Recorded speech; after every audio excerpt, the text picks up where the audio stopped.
On to, they are the faceless, nameless voices that guide you through life's traumatic moments. Most of the time, they never hear any thanks for what they do. They consider themselves part of a small and resilient group who share a computer screen, a headset, and nerves of steel.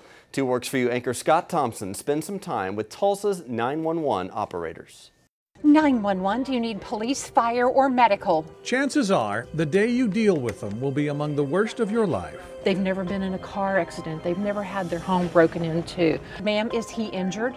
Sir, do you believe it's... Donna Sumrall's been a 911 operator for 13 and a half years. It's raw emotion of what this person is going through many, many times. Once they plug in their headsets to begin an 8-hour shift, Error to 410-4. None of them ever know who will be on the other end of the line.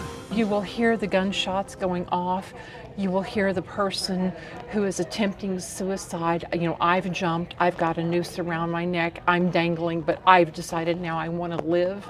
That dwells deeply within people. It's a definite possibility that any one of these people in here may be the last person that someone talks to. We'll have officers check it out. Kimberly Faxon's been here for 22 years. Okay, sure, stay on the line. That's a very heavy burden to carry. Tulsa Police Department. First as an operator, now as a supervisor. And it absolutely is traumatizing to listen to the anguish in these people's voices. And the resident's phone number? There are just 63 of them in this small fraternity, beneath a barrel-vaulted ceiling at any one time, around the clock, every day. That includes the fire dispatchers who sit in the middle of the room. This is EMSA. EMSA dispatchers are on the other side of the hall.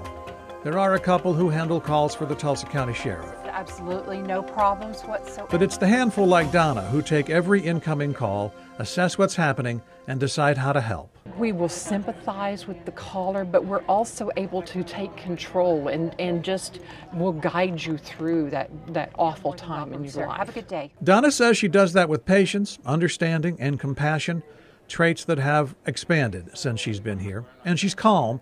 A 911 operator can't panic. See on the line, connecting you. Call it professional detachment. The deep breaths often come at the end of the shift. Quite all right, just as long as you all were safe and well. Have a great day. It's okay to be emotional. It's okay to have to process this. It's not that there's anything wrong with you. You're human. Everyone who's hired has to pass psychological testing.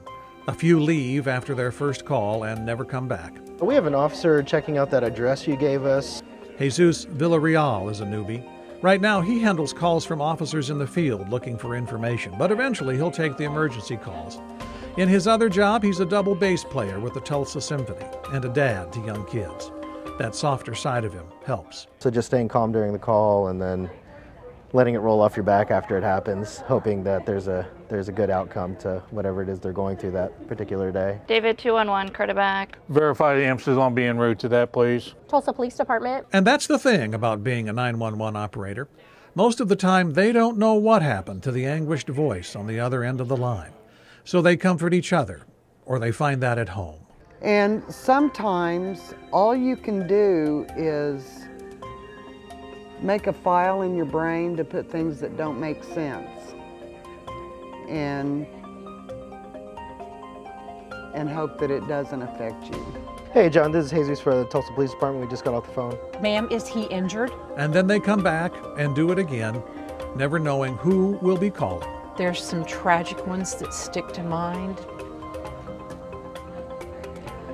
You just try to bury those deeper down inside, but the ones with the good outcomes, they're what keep you going. Because what qualifies as a good day at the 911 center is pretty simple. Nobody died. See on the line, connecting you. Scott Thompson, 2 Works For You.